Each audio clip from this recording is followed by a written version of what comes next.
प्रिय बच्चों, नमस्कार। मैं शशि प्रभा सारस्वत, एसोसिएट प्रोफेसर हिंदी, राजकीय कन्या महाविद्यालय सीकर। आज बच्चों हम करेंगे बालकृष्ण भट्ट के निबंध को, जिसका नाम है साहित्य जन समूह के हृदय का विकास है।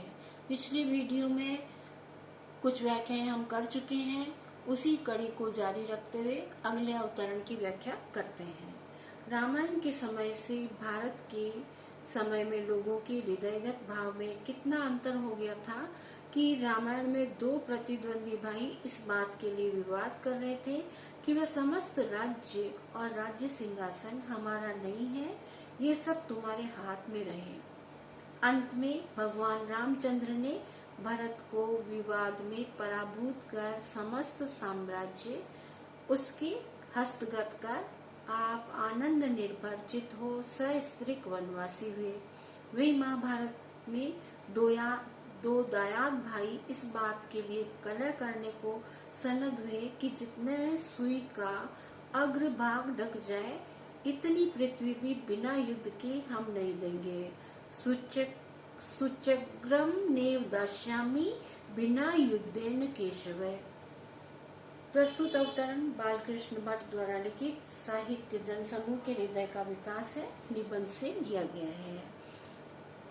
इसमें भट्ट जी ने रामायण और महाभारत कालीन समाज की स्थितियों का और तत्कालीन साहित्य में उसके चित्रण का प्रतिपादन किया है। भट्ट जी कहते हैं कि रामायण के काल में भारतीय सामाजिक जीवन में अनेक आदर्श विद्यमान थे। एक प्रकार से उस समय भारतीय सभ्यता अपने नवीन यौवन में विद्यमान थी, किंतु महाभारत के समय वह सभ्यता एकदम क्षतिग्रस्त हो गई थी। उदाहरण के लिए रामायण काल के प्रधान पुरुष भगवान रामचंद्र मर्यादा पुरुषोत्तम राम माने जाते थे और उनका आचरण सभी प्रकार से अत्यंत उदात्त था।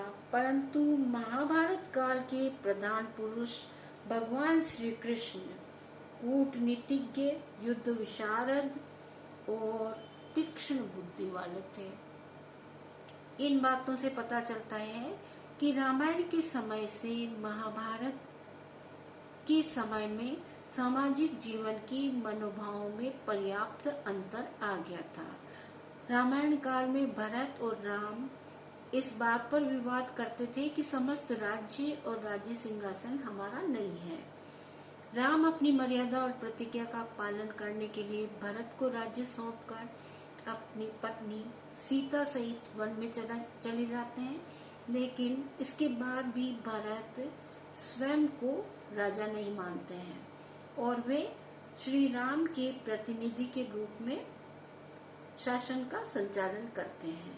इस तरह रामायण काल में छल कपट और स्वार्थी आचरण की एकदम कमी थी। महर्षि वाल्मीकि ने अपनी रामायण में इन्हीं सब सामाजिक स्थितियों का बहुत ही सुंदर वर्णन किया है। रामायण काल में महाभारत काल की स्थिति की तुलना करते हुए भट्ट जी ने ये बात स्पष्ट की है कि महाभारत में राज्य प्राप्त करने के लिए पैतृक संपत्ति के समान उत्तराधिकारी दो भाइयों में जीवन भर युद्ध चलता रहा और इसका संचालन स्वयं श्री कृष्ण ने अपनी कूटनीति के सहारे किया। जब युधिष्ठिर ने दुर्योधन से 5 गांवों को प्राप्त करके संधि करने की इच्छा प्रकट की, तो दुर्योधन ने श्री कृष्ण से स्पष्ट कहा कि बिना युद्ध किए मैं सुई की नोक के बराबर भूमि भी पांडवों को नहीं दूंगा। इस तरह रामायण काल में जहाँ स्वार्थहीनता और लोक मंगल की भावना सामाजिक जीवन में व्याप्त थी और सर्वत्र शांति का वातावरण था, वहीं महाभारत काल में स्वार्थ एवं कूटनीति का बोलबाला था और युद्ध के कारण सामाजिक जीवन अशांत था। विशेष संदर्भ इसका लेखक ने रामायण और महाभारत कालीन समाज की स्थितियों का चित्रण करते हुए इस बात को स्पष्ट किया है कि तत्कालीन साहित्य से जन समूह की विचारधारा एवं सभ्यता का स्पष्ट पता चलता है। इस अवतरण की भाषा सरल और इसकी शैली विवेचनात्मक है। बहुत बहुत धन्यवाद।